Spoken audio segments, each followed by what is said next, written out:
Have you ever pondered on why you're not where you want to be in your life right now?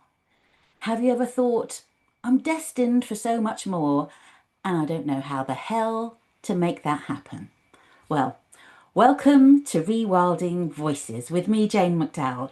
And today I've got a really special guest. Somebody who really does help people change their lives to a mind-blowing proportion. So I'm going to hand over to my lovely friend, Brad Bizjack. Brad, tell us all about yourself. Yeah, well, Jane, thank you so much for the privilege and honor of having me on your show today. It's such a privilege to be able to serve your audience, and I trust this will bring tremendous value. I really exist to help people break generational chains of mediocrity and come alive with their limitless possibilities and create the success and freedom and fulfillment that they deserve. And I'm so passionate about that because for the longest time I wasn't there. I started this journey 13 years ago, $92,000 in debt, and I wanted so badly to change my financial circumstances. But if I'm being totally honest, what I really wanted was to be the breaking point of mediocrity in my family history. And Mm, I found business. That was my vehicle for creating change in the world and changing my circumstances. And everyone might have a different vehicle, but that was mine. And I would do all the right things, but no matter what I tried, it didn't seem to be working. And I would get in my head, is this just not meant for me? Is it not in the cards for me? And I would see other people's success and take it to mean that it was my failure. And I remember a mentor of mine back then telling me, dude, you need a mindset coach because what you're doing right now, it's not working. And I had this inner conflict of, but I'm $92,000 in debt. Why would I hire a coach? mm. Luckily, I took that leap of faith. And on our very first call, she mentioned something to me that just changed the way that I viewed my life. I was telling her how I'm listening to the podcast, I'm reading the books, I'm trying all these things. Why isn't it working for me and it's working for everybody else?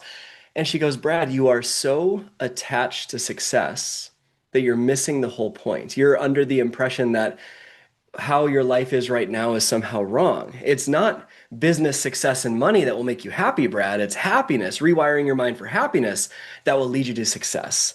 And so that changed how I viewed my entire life. And I went on a journey of studying limiting beliefs and NLP and all these different types of techniques to change my life. And I started sharing them with people. And Yeah. it really started making an impact in their life. And that's what led to the business we have today, serving hundreds of thousands of people and training 75,000 people all over the world. And it's created a tremendous impact. And now I'm just excited to share it with everyone here. Yeah, absolutely. And I'm just so stoked to have you on the show.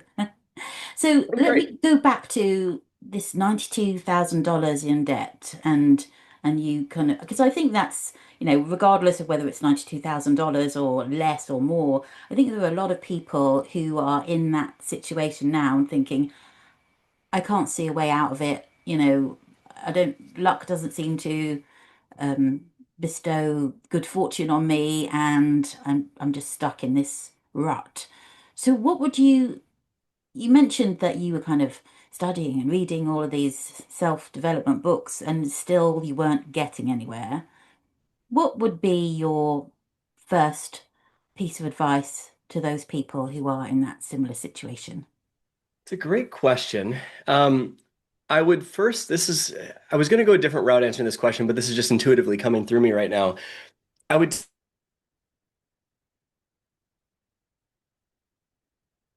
you. And if you think for any reason, let's say that you think being debt free is going to make you, and it doesn't need to be debt, it can be any financial circumstance or any outcome. If you ask, what will that give me? And a lot of people will say freedom or happiness or joy or whatever it is. And all of those emotions that you think the goal you you just found the emotions that you need to live in now if you ever want to make that goal happen. And Mm. so when we say that goal or that dream or being out of debt will make me feel a certain way, what we're doing is we're giving our power to change how we feel away to the goal or the outcome.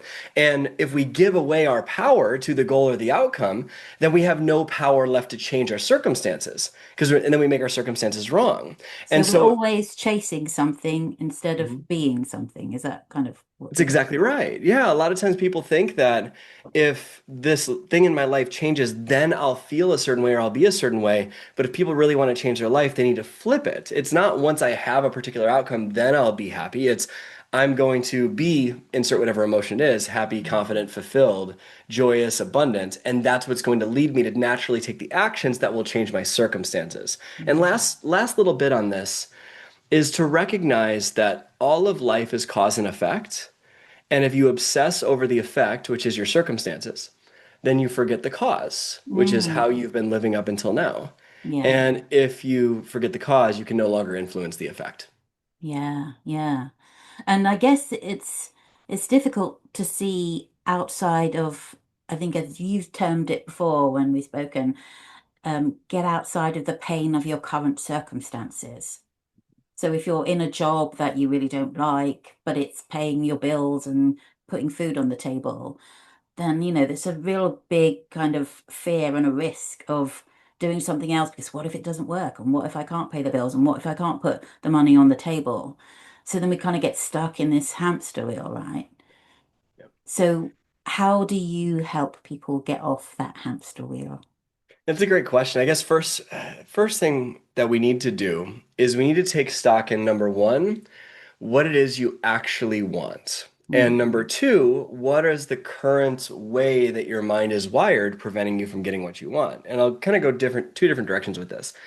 When it comes to what you want, most people are pretending that they want something because it's what they're conditioned to think that's all they can have. yeah, And they tone down their dreams, they shrink them to be more realistic and safe because they think that'll somehow guarantee an outcome. And next thing you know, they find that they're not motivated, they're, just feeling lazy. And it's not that you're lazy, it's that you just have really crappy goals. And, I think a lot of times people will tie their self-worth to an outcome. And so what most people do is they base the dreams and goals they have on avoiding failure because they've been hurt before. yeah, And if you live in the past, you create that again in the future. So most people are running a race they don't even want to be racing. That's the first piece. Identify where you actually want to go, not just where you're conditioned to think you can live. yeah, And the second piece is to identify what is the makeup of the subconscious forces driving your life. And that might sound kind of far-fetched and kind of out there. But if you think about it, your entire life is controlled by invisible forces, right? If you have too much gravity, you're crushed, and if you have too little, you float away. If you have, wars have been started over love. Love is an invisible force. Your subconscious mind, subconscious meaning under awareness, is driving all of your behavior. So, how many of the people listening here have the right tools to change their life? But even though they have the right tools, they're not taking the action. Well, mm, think about it. If your mind is wired for scarcity or to live in fear of failure or to believe that you are not enough, mm, it doesn't matter if you have the right strategy. You won't apply it or you'll half-ass apply it and it's not going to happen. And so what we need to do instead is identify how your mind is currently wired. And how your mind is currently wired is the sum total of your beliefs, your values, your identities, your emotional states that you live in most frequently. And then close the gap between where you are now, how your mind is wired, and where you actually want to be, the dreams or goals that you actually care about, not just conditioned to be caring about. And that's what we need to do. yeah. I think it's so important for people to recognize that we so often try to live up to the expectations of other people or society in general.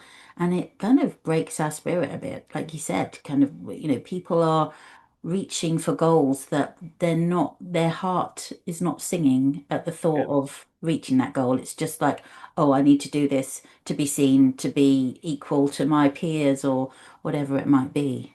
yeah. Yeah. So what's been your journey? Because it sounds like you were in a very similar place at one point in your life, and you've already said that your goal is to move away, break that sort of generational mediocrity. How did you find that on your own journey? Because obviously you need to let go of a lot of, how you think, how you view the world and other people in the world. So there must have been some kind of breaks with close ties. So how was that for you on your journey? Well, it's still going on 13 years later. So I think this is an important point is that the journey never ends and that there's no graduation date from personal growth. It's like an onion. Yeah. You just peel it back one layer at a time, and there's more on the next layer that you didn't Yeah. even realize was there. And, once you set a dream or a goal, you naturally will awaken limiting beliefs that you didn't know were hiding there. And once Yeah. you break those, you take actions to create the dream or goal. And then all of a sudden, you open up yourself to more dreams and goals. And so it started for me. It started with a lot of stuff from my past, a lot of stuff from my childhood, things with my mom, things with my dad, things with forgiveness, things with trauma, letting go of generational pain. And Mm. the fuel source in my life back then was really avoiding my past. That's what really drove me. And but at the time, there was a lot of seeking significance and trying to show that I mattered and trying to gain other people's approval. And so the Mm. next step in that was realizing that no one's thinking about me and recognizing that it's truly about caring about other people and impacting other people and letting go of this craving for validation and significance on my journey. And then it turned into, okay, well, how do I put this out into the world in a way that will actually serve people? And it was the journey of actually creating a business and all the skills and mindsets and psychologies of doing that. But along the way, what I started to recognize, and this is where I think it'll really add a lot of value to your listeners, is that the driving force behind why you're changing will evolve. Um, for me, it started with an avoidance of pain. Think of like a rocket ship taking off and getting out of the atmosphere. It takes an enormous amount of fuel and effort to get going. That's why I always tell people in business, your first 100,000 is so much harder to make than your first 10 million. And it's because it That's takes good to know. yeah, it's so true because it takes an enormous amount of going against all the conditioning that you've had up until now, new skills, new things. And then once you get that, you start moving forward and you get out of the atmosphere. And one thing that I promise will happen on people's growth journey is that you'll face this time where, let's say that you've done that, you've healed some things in the past, and that fuel source is no longer sustaining you. It no longer inspires you to get away from those things. And you kind of feel this weightless, what's the purpose anymore? And you need to find a new fuel source. And that fuel source is more of a towards an impact, a how do I want to contribute to the world? And so, all this being said, it's a never ending process with there's always something new that you didn't realize was going on subconsciously. It could be trauma, it could be money blocks, it could be a skill set, it could be inner child work, it could be a limiting, but whatever it is, it's always evolving.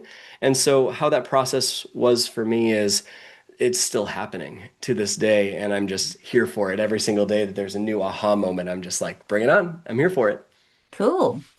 So I want to ask you as well, because I know I've experienced this at some points on my journey, and I have to say, after working with you, Brad, I found a much better way to be around this subject. And I know that's happened to other people that I know who are also on personal development journeys. You get to a point where the people around you and your partner just don't think in the same way as you, and it becomes kind of like you kind of wonder to yourself, well, how comes you're not seeing things the way I am? Oh, okay, because you haven't done this. And so how do you advise people? What would you suggest for people who are in that situation and they don't want to leave their partner? They're very happy with them, but there is this kind of this this difference in the way that we think about the world and things. Yeah. Just a clarifying question, Jane. Do you mean as it relates specifically to your partner or to just people around you? Because I think I'll have different answers for both of Yeah. those. Let's go with your partner. Your Yeah. partner. Okay. Yeah. So this is a great one, and I messed this up. I messed this up so bad in the beginning. I started this personal growth journey, and I would read the books, I'd go to the conferences, I'd listen to the podcast, and I was like, "Let's go! I'm so excited to change my life. I'm going to Yeah. learn all these things and do all this stuff." And Janice, my partner, she was like, okay. Like, like, what are you smoking, buddy? Like, it was just this it was almost like a holy cow, what's gotten into you? And what I didn't realize I was doing at the time is I felt so good from studying this stuff and learning this stuff. I didn't recognize that I was projecting it onto her. It was almost like an expectation that I had subconsciously Yeah. that she would adopt the same learnings and grow the same way and want to study the same things. Mm, But when that happened and she was hearing me project this onto her, what she felt was judged, like she wasn't enough or she was less mm, than because she wasn't reading the same things, listening to the same things, yeah. and I was acting kind of holier than thou, and it caused some tension until I realized that I married the love of my life. I didn't marry a business partner, and I realized that my job in a marriage is not to get them to study what I'm studying. My job in a marriage is to love them unconditionally and to care about who they are and to recognize that she's going to grow in her own way. And who the heck am I to tell her how she should grow? Yeah. And so to this day, it's years later, she doesn't read the books or listen to the podcasts or any of that stuff. And she's grown tremendously in her own way because just because I do things a certain way doesn't mean she needs to. Yeah.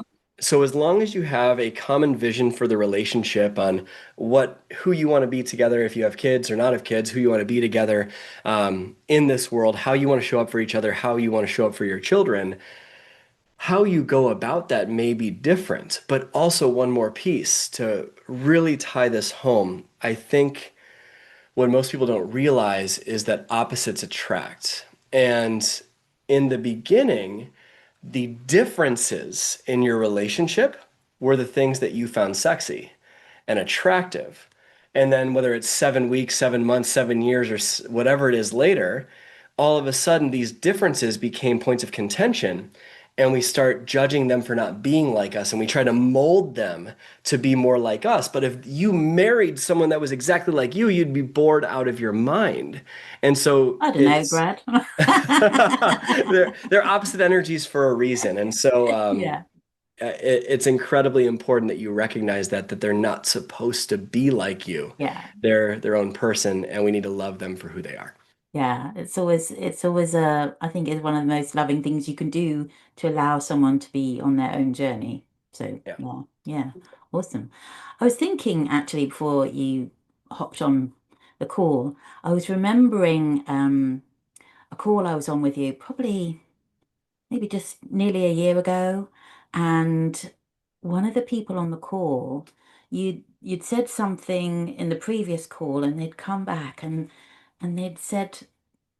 I can't remember the exact details, but like I haven't left my house in however long it was. And yesterday I went out for the first time in X amount of years. It just blew my mind. And that was a direct result of the work that you were doing with us. That was a I still think about that. That Yeah. was so for context, everyone listening, there was a woman, I obviously won't say her name. I was on the call. She had an extreme phobia of going outside due to a traumatic event that had happened in the past. She had not left her house in a year, Mhm. literally a year. And this is the power of the subconscious mind, right? This is what we don't recognize as holding us behind the scenes. Like a good example of this is in my life. I had a lot of trauma and pain around things surrounding my mother, and I Mhm. didn't recognize that. And I didn't realize how much that was holding me back from success in my life. Well, this person had some trauma, which is why she was staying indoors. There was a fear. And if we can see the subconscious driver of that, it was a desire for safety. I want to be a safe. And there was association and a belief, if I go outside, I won't be safe. It'll be dangerous. And so what we did is a lot of work on helping her recognize other ways to find safety and Mhm. a way to calm her nervous system in the moment. So where literally while we were on that call, it must have been 45 minutes of working with her, she was walking around outside. And then she went back in, and then the next call a week later, she went outside again and again and again. It was such a beautiful moment to see how much she transformed. But the reason I'm kind of going deep into this is because it shows she didn't recognize that what was going on is she had a subconscious craving for certainty Mhm. and wanting to know it was going to be okay. And it was triggered by things in her past that she didn't know were driving her. And if you do the work on the fruit, on the root, you get a different fruit. And that's what happened there. It was just a really, really Yeah. beautiful experience. Yeah, it was amazing. And I've witnessed other people that you've been working with and myself, having these breakthroughs and being able to step into their life in a different way. So it's amazing.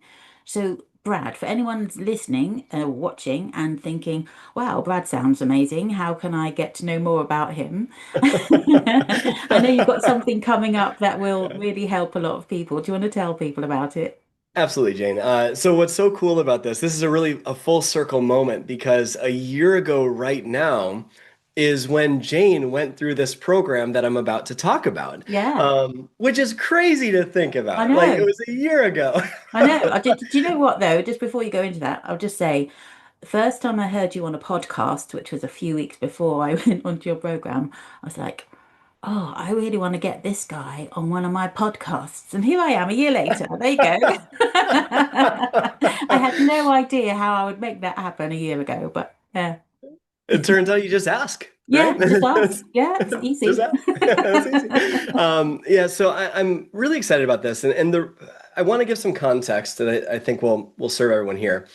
I've been on probably 1,000 podcasts at this point, Mm, guesting and speaking and training, and I started to recognize a pattern in speaking and training and doing all these things. I would share these insights, this inspiration, and I would follow up with the podcast host after the episode released a couple weeks later and or the student group or whoever it was, and no one changed. And I was like, what? Like why? And it started to get really frustrating because the feedback was amazing. Like, oh my gosh, this is incredible. I'm so like I finally understand why I am the way I am, all these things, but no one did anything. And I recognized that in a 30-minute episode, it's very, very, very hard to give people an experience of changing subconscious programming. And I recognized very quickly that I had to put something together to give people an experience to bring these concepts and so many more that we didn't talk about today to life. And so I put together, and at this stage, I've worked with 75,000 people directly all over the world. And I've recognized some patterns. I could be a total idiot and recognize patterns at this stage, and patterns that keep people stuck and patterns that help people to thrive. And I took all of those patterns and I put them into a free experience. It's a 5-day challenge called the Success Accelerator. And so, if you want to discover how high performers seem to achieve their goals so much faster than all their peers with less stress, without adding more to your plate, if you want to finally identify what it is you really want out of life, not just what you're conditioned to want out of life, if you want to identify how your mind is currently wired, the beliefs, the values, the emotions, the thought processes that you don't get why they're not changing, even though you're doing the right things. And then you want to bridge that gap to get rid of them and mm, create your biggest goals. We have an experience where for 5 days, every day there's going to be content and an exercise to help you literally start the process of rewiring your mind for success in real time. It is a beautiful experience. We've had people in this group quit their job, earn 6 figures within 6 months. We've had marriages heal, people repair their relationships with their kids. We've had people get promotions, you name it. There's been thousands and thousands of people that have gone through it. And it's just a really beautiful experience of self-discovery and taking what we've talked about today and so much more that we haven't even had the chance to cover and giving you a tactical, applicable way of making it real in your life. So it's not just theory or idea, it's mm, actually a lived experience and a knowing that comes from inside of you. mm. And so it's totally free. It starts on Monday the 20th. And Jane has the link for you to enroll. It's a beautiful, beautiful process. You're going to love it. It's called the Success Accelerator, and I hope to see you in there. Yeah, cool. Thanks for that, Brad. And I think it's important also. I mean, I know you mentioned just then that people get to grips with, how they're thinking, why they're thinking. But a lot of the time, we don't even recognize how we're thinking. So for Yeah. me, Success Accelerator really helped me to recognize those thought patterns and those beliefs that I just took for granted because that's how my mind has always worked. That's what I've always thought about X, Y, or Z, and it's just how life is. Oh, hang on a minute. It isn't. So, if you're kind of watching this and thinking, yeah, but I don't have any limiting beliefs. Well, Ha! there's one there. Oh, Oh, that's one of my favorite ones. If I Yeah, don't have any limiting beliefs, well, that is a limiting yeah, belief. Everyone yeah. has one. Start there. Yeah, yeah, exactly. So, as Brad said, I will put the link to Success Accelerator in the show notes. So, check it out. It's free. It is just a wonderful journey to go on for 5 days. I highly recommend it to everybody. So, Brad, I just want to thank you so much. It's been an absolute joy to have you on the podcast. You've made my dream come true. Yay! Woo! Well, thank you, Jane. It's a privilege and an honor to serve your audience, and I'm just so incredibly proud of your growth. It's been so cool to see you transform over the last year, and I know this podcast will add a ton of value to your listeners. So, thank you so much for having Oh, me. thank you so much, Brad. And remember, viewers, listeners, like and subscribe and share with your friends. Till the next one. Bye.